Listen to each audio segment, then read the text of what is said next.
Hi there, we really hope you enjoy this teaching from the Message Trust. To find out more about all the exciting things we're doing, check out our website, message.org.uk. We've pulled out all the stops for you today, and we've got a bishop in to talk to you. Whew, very exciting. This is Philip North, and I'm going to hand over to you. There's Ben on the Oldhams estate in Bolton. The parish there realised they had no Christian presence, no Christians in Oldhams at all. And so the parish priest inveigled the bishop for years, till at last he released the funds to allow Ben to go and do some pioneering in Oldhams. He spent the first 2 years, simply walking the streets of the estate, praying. He's now built a congregation of 50 or 60 a week, a reach of about 90. From a standing start, local people from that estate coming to faith in Jesus Christ, building warm, welcoming Christian community. Or there's Linda in Mearside, another place where the church was closed down. The previous priest had a breakdown, had to retire early. We sent Linda there with her husband. Again, prayerful, patient, relational ministry. In a 1.5 years, she's built a congregation of 30 to 40 people. Local people becoming leaders, really growing in their faith and in their service and in their love, and finding the potential for their lives. Or there's Keith on the Broadwater Farm estate. The priest for that parish is a bit of a rebel. He says the traditional church planting model is, in his words, a white middle-class invasion strategy. So instead, he raised up and found some local black leaders and got them to form a church. It's been going some years. It's messy, it's scruffy, it's beautiful, it's wonderful, it's sustaining a Christian life on that very notorious estate. These aren't exceptional people in any way. Ben and Linda and Keith, they're determined, they're prayerful, they're good at relationships, but they're not your big, loud, classic, charismatic, in-your-face leader. But they're doing something right, and they're teaching us something very important. And what are they telling us? They're telling us that we can do this. They're telling us that we can make a difference in the toughest parts of our country. Urban areas, the unglamorous urban areas, the outer estates are often portrayed as the hardest ground. I heard one estate's priest describe his parish to me as tarmac for the Lord. And that's why so many planters, why so many pioneers just avoid them. I'm constantly intrigued by the number of people whom God is really strongly calling to plant a church as long as it's inside zones 1 and 2 of the London Transport Network. Other than that, they'll go anywhere, Jesus. That's why we invest so much in white graduate resource churches. That's why we go for the university towns, the wealthier towns, the places where the fruit is hanging low. Well, Ben and Linda and Keith and so many others and so many of you here tell another story. On our outer estates, in our inner cities, there is still community. People still relate to one another. I saw Bev the other week. She was a girl in a youth club that I ran about 25, 30 years ago on an estate in Sunderland. She is still living in the same street on the Red House estate in Sunderland, still going to the same church, still has the same neighbours, still has the same friends. There's a consistency, a stability on estates, which means that relational ministry works. The grand strategies, the big plans, the stuff you get in glossy videos, that doesn't. What works is relational ministry. What works is incarnational ministry. People like you committing yourselves to those areas, not just for 6 months, not just for a year, but for year after year after year, utterly committed to that place. That works. And the other thing that works is ministry of love. Ministry that cares for the vulnerable. Ministry that is patient, that is listening, that is forgiving. With that kind of ministry, we can do this. We can make a difference for Christ amongst the poor. What if? That's the big word flashed up on your screen back there. What if? I've just seen, by the way, look back there. There's my timing. Look at that. I've got 30 minutes, 40 seconds left. That's fantastic. Is it out there? No. How cool. Sorry, I've just seen that. Look, what if? What if? Come with me on a what if. Just imagine this. Just imagine that every urban community in our nation is home to a vibrant Christian church, one that offers generous belonging, one that offers worship that connects, one that offers preaching that answers the questions on people's hearts. Just imagine that. What if? Just imagine local people on our estates meeting with Jesus and finding in him God-given gifts and dignity and joy and life in all its fullness. Just imagine that. Just imagine local leaders, indigenous leaders, raised up, formed, released, speaking the gospel in a language that local people can understand. Just imagine that. Just imagine those to whom no one for years has spoken a language of hope, the abandoned and the marginalized, the ignored, the voiceless. Imagine them hearing that hope which is found only in Jesus. Imagine justice for those who are oppressed, justice for victims of greedy employers who refuse to pay fair wages to their staff, justice for those ripped off by gas and electricity companies who charge more for the fuel the less you have. Justice for those whose social housing is unsafe and unfit. Justice for those who work hard and yet still are dependent on the utter indignity of the food bank. Justice for those tyrannized by loan sharks, conned by gambling machines, lied to by politicians. Imagine God's justice for them. Imagine the children of our estates hearing the story of Jesus and opening their hearts, their imaginations to the good news. Imagine the church at the very heart of our estates and urban areas, offering hospitality and welcome and food and love and company and a listening ear. Imagine a church that for once actually does what Jesus tells it to do, which is to proclaim good news to the poor in the power of the Holy Spirit. Just imagine that. Just imagine that for a moment. What would we have? Let me tell you what we would have.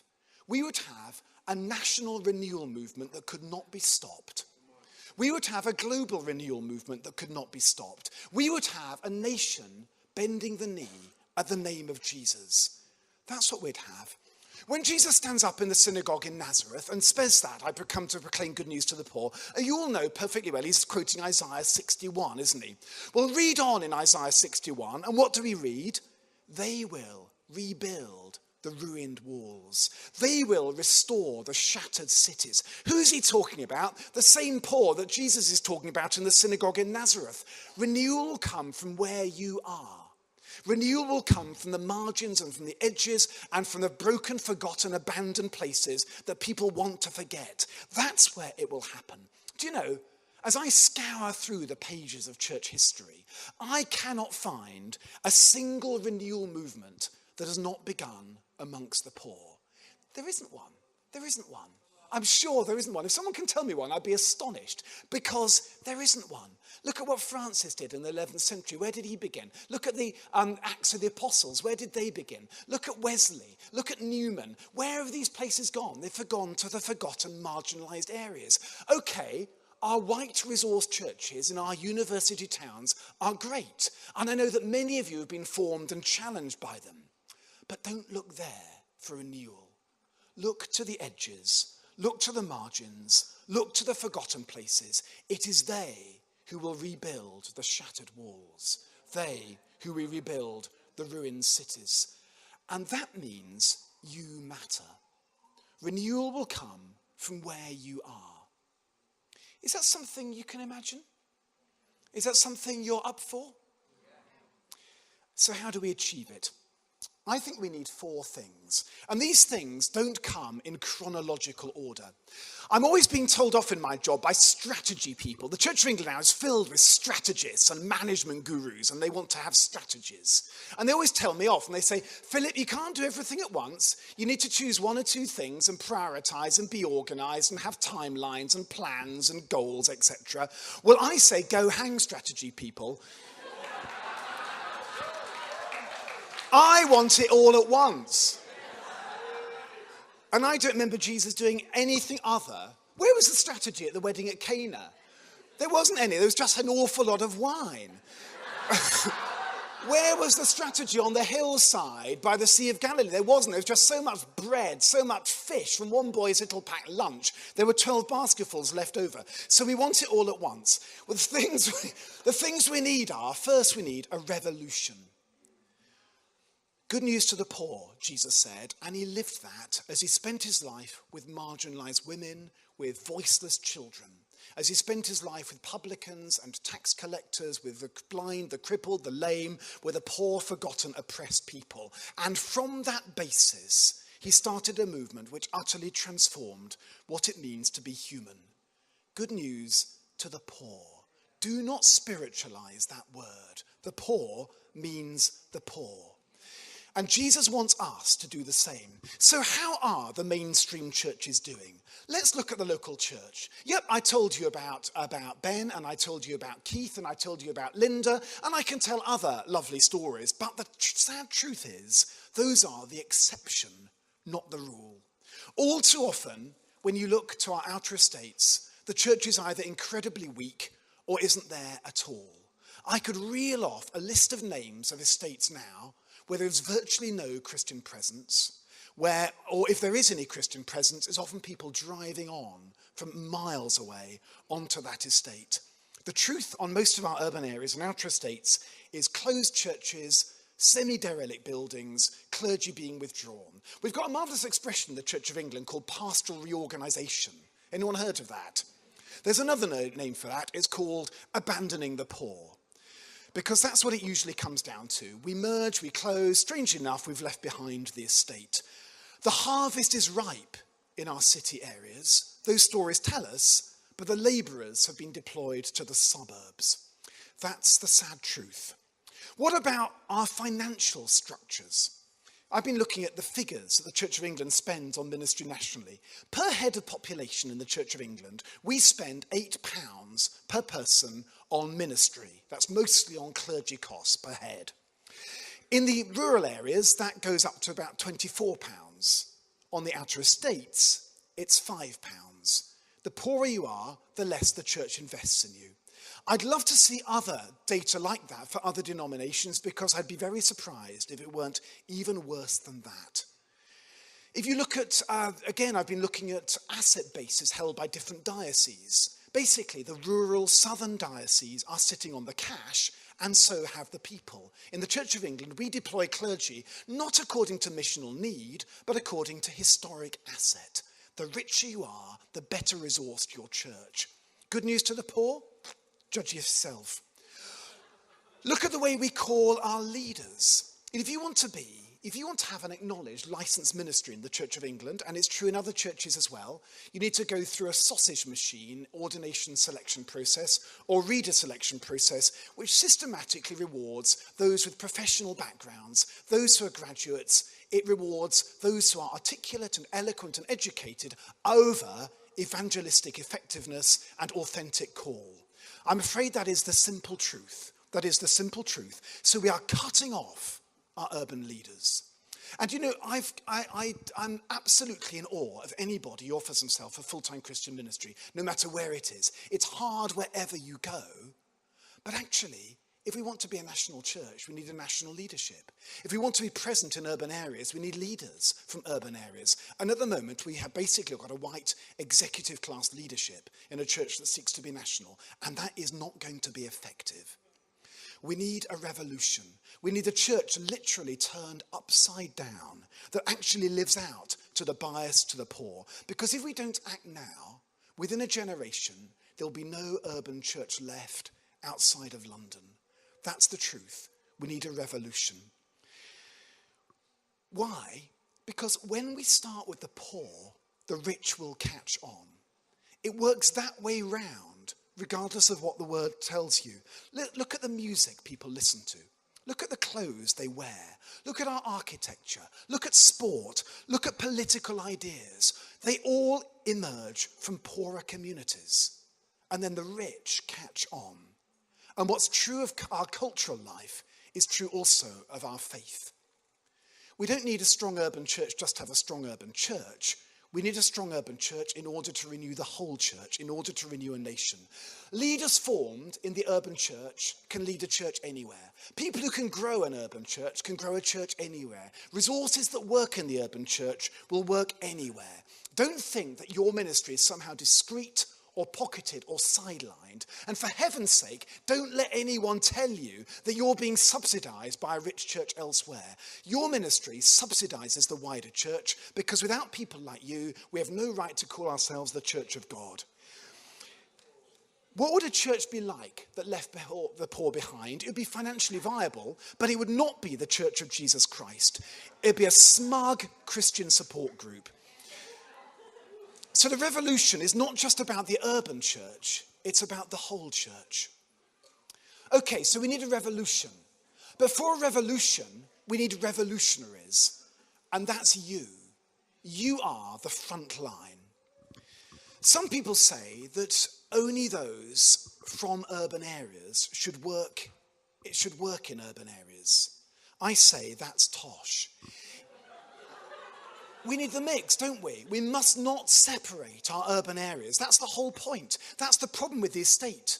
We're siphoning these areas off. We're making out it's some kind of different country, some kind of different land. If God has called you to the urban, then delight in that call and go there and be there and stay there and rejoice in that vocation. And I think Eden has something very important to tell us here. If again you look back at previous renewal movements, a feature is communities of people, usually lay people, who are passionate about their own conversion, who are passionate about prayer, who are generous to the core, and who are accountable to each other in the Lord. That accountability for one's own conversion is, I think, tremendously important. And that's why I think Eden has something huge to tell us.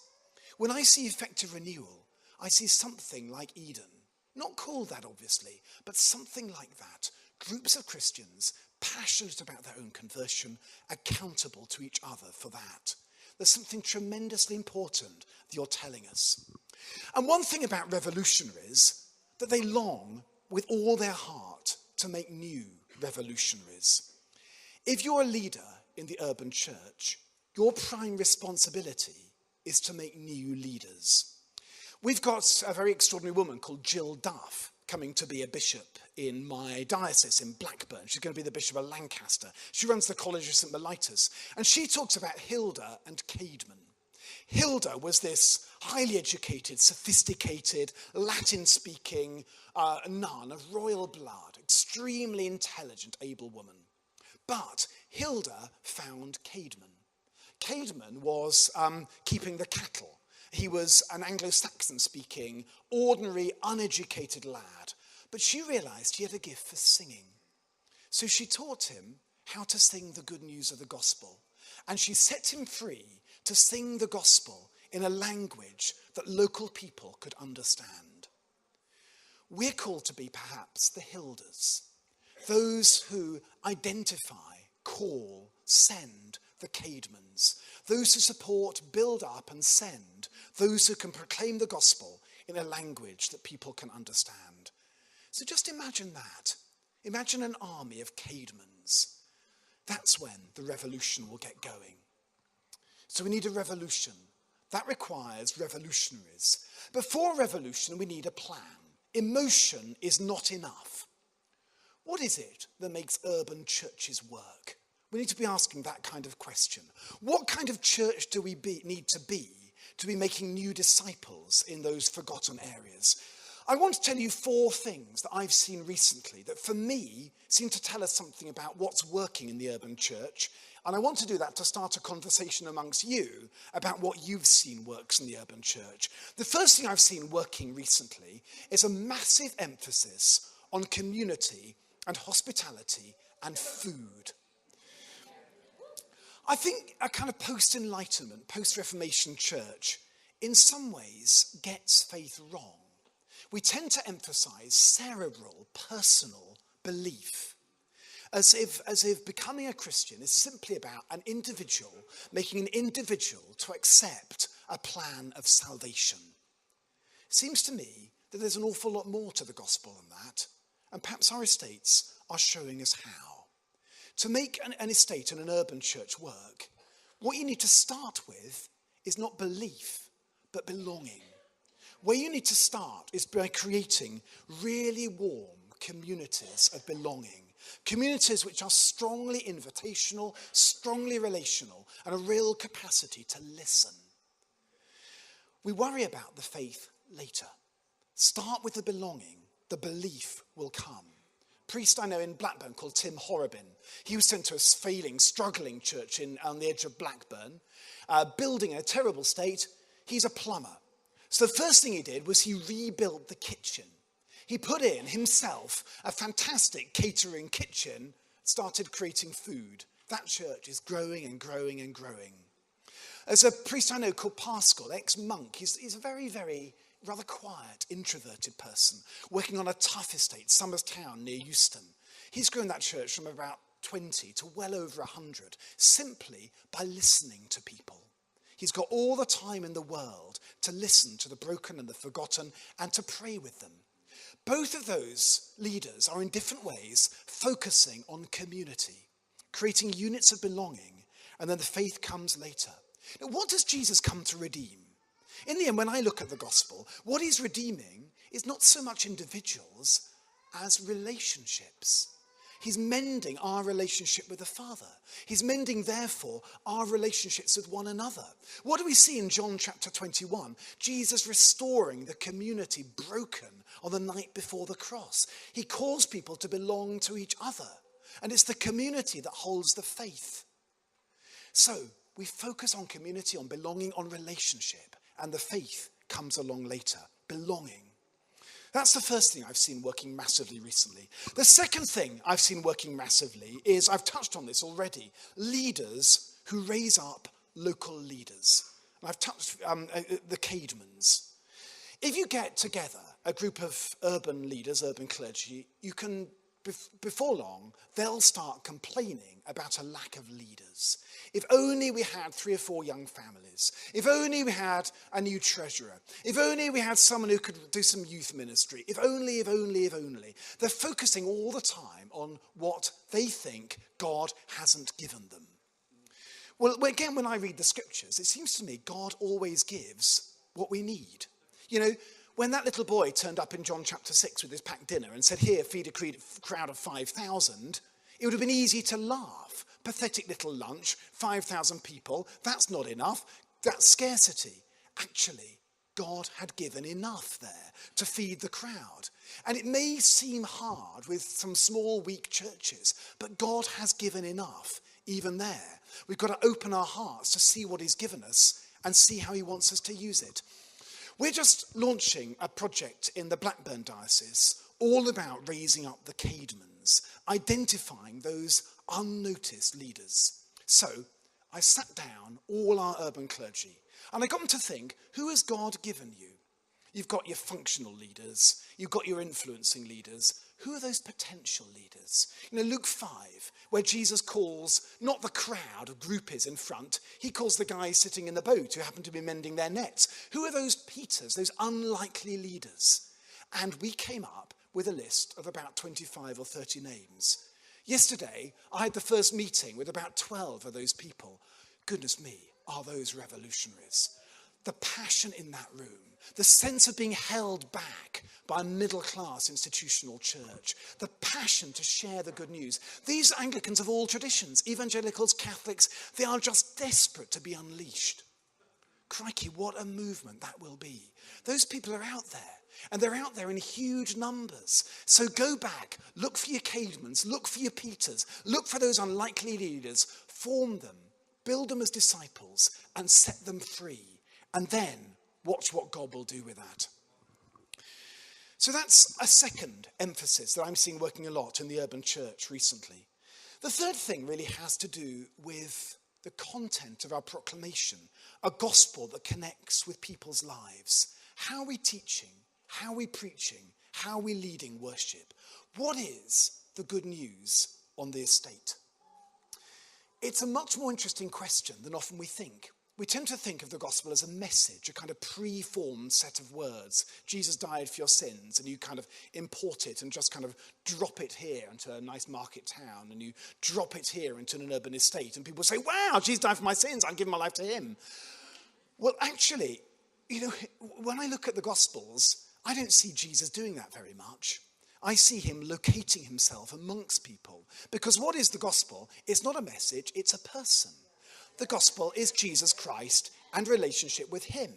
And the way in which Jesus speaks into different situations depends on who those people are, what their needs are. In every encounter, Jesus starts with a question. What are you talking about? Do you want to be well? What can I do for you? It's questions. He brings himself into the place of human need and heals and redeems and sets free. So, and again, I think we need much more imagination in our urban areas about how we're proclaiming. Listen deeply to context. Seek Jesus there. Name him. So often our preaching is just shumph. It's above people's heads. We're answering the questions not of the people on our estates, but the questions posed to us by Luther or by Calvin or by The Guardian or by The Times or by the internet. Listen to local people. What's on their heart? Family, place, work, debt, sport, housing, crime. That's where we need to be drilling in. Jesus is speaking into every single one of those situations. And we need the imagination to listen, to speak. And that's where these local leaders are so good, because they understand it. And when we do speak, we need to speak with simplicity. A simplicity which makes the gospel absolutely clear and which calls for response in a way which is absolutely clear. One of my great heroes, and I'll talk about him later in the workshop session, is a man called Vincent de Paul, 17th century French saint who utterly, totally transformed, revolutionized the French church, beginning with the poor. His prime virtue was simplicity.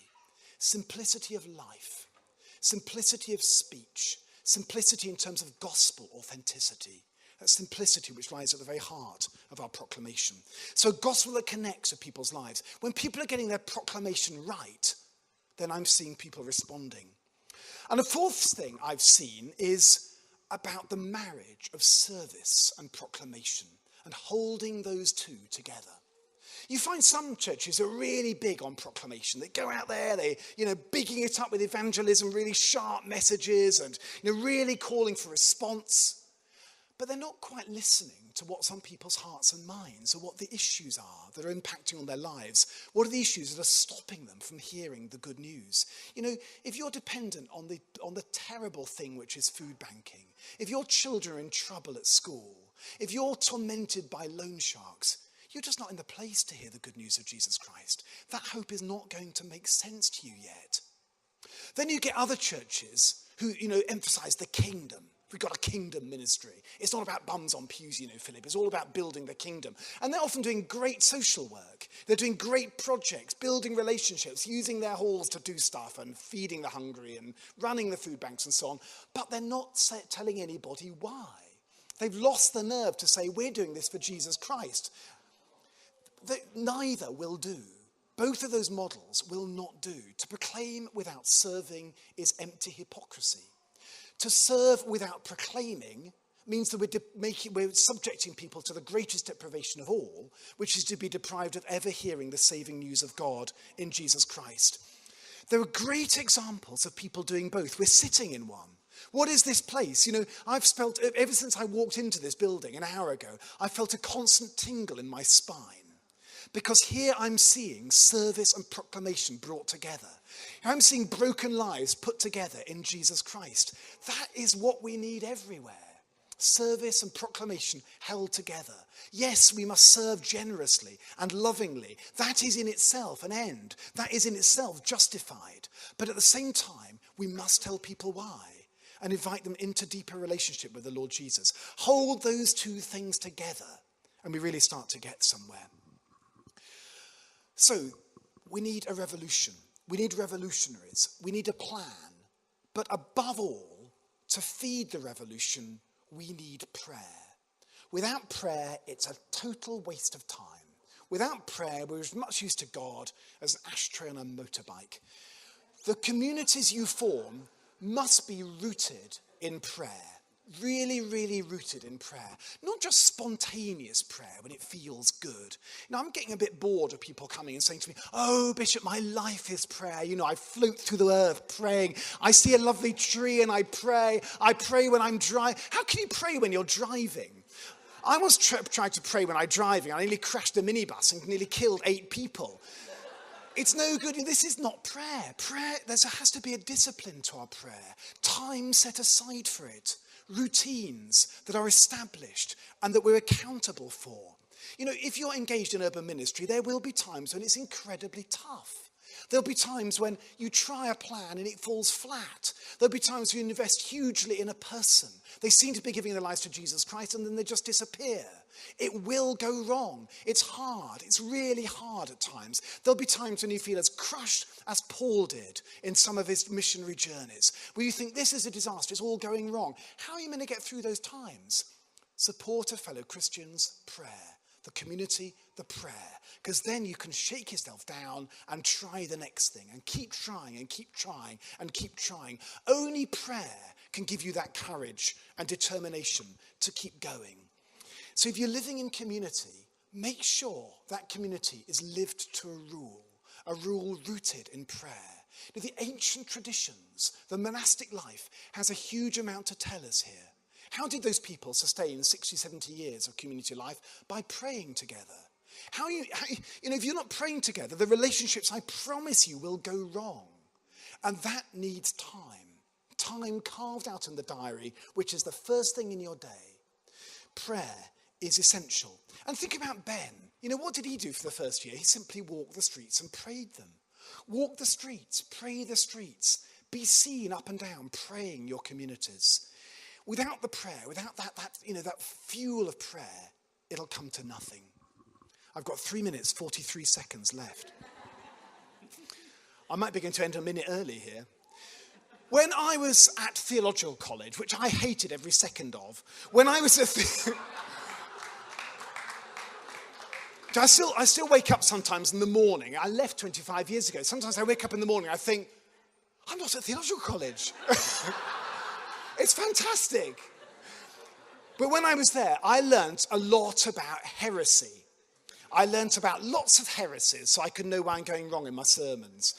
We learnt about Arianism and modalism and Gnosticism and Pelagianism and Donatism. This really helped me for my estates ministry doing all this stuff. Really, really helped when I was up in Sunderland. The trouble is, what we didn't learn is the heresy that is most prevalent in Western Europe today. And do you know what that heresy is? Affecting all our churches in different ways. Sometimes we deny it, but often it's deep within us. The heresy that is most prevalent today is the belief that the decline of Christianity in Western Europe is inevitable. That's the biggest heresy today. The heresy that teaches that faith is at its eventide, and that all we can do is ensure that the body is perfectly arranged in the coffin. That is the worst heresy of all, and it has taken an absolute grip of our mainstream denominations. Many of them are simply planning for decline. Many of them are simply shamelessly cutting back the labourers, closing down the churches, withdrawing from the unfruitful areas. We've given up, actually. And sometimes you'll see, nice, sexy, beautifully produced mission plans.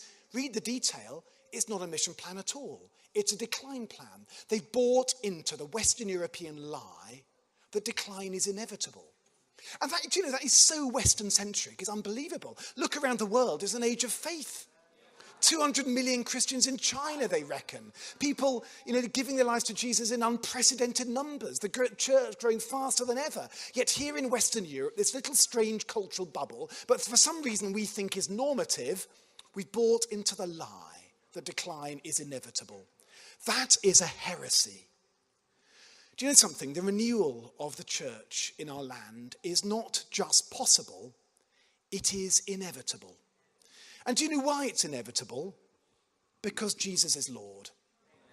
And that is the one objective truth. What's it say on the back of this pamphlet? There is no plan B. The gospel, there is no plan B. Jesus is Lord. And while we might be going through a very odd time at the moment in Western Europe, where people have forgotten that, where other agendas, other lifestyles have taken over, Jesus is still Lord.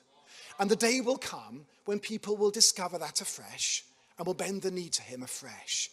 Renewal is inevitable. I don't know when it's going to happen, but it's inevitable. And do you know another thing? That renewal, when it comes, will come from the margins. It'll come from the edges. It'll come from the broken, forgotten places. It'll come from the places where you are. We need a revolution. That needs revolutionaries. That's you. So let's go and start a revolution.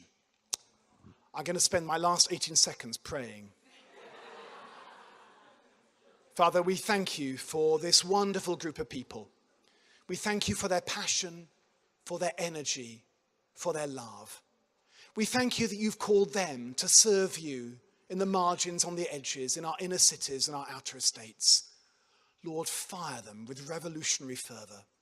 Send them back to make a difference in their communities, to proclaim with confidence, to evangelize boldly, to raise up new leaders, that all might know you as Lord. Amen.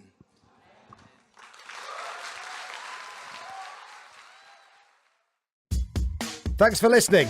Don't forget to check out message.org.uk to find out how you can support or even get involved with one of our teams.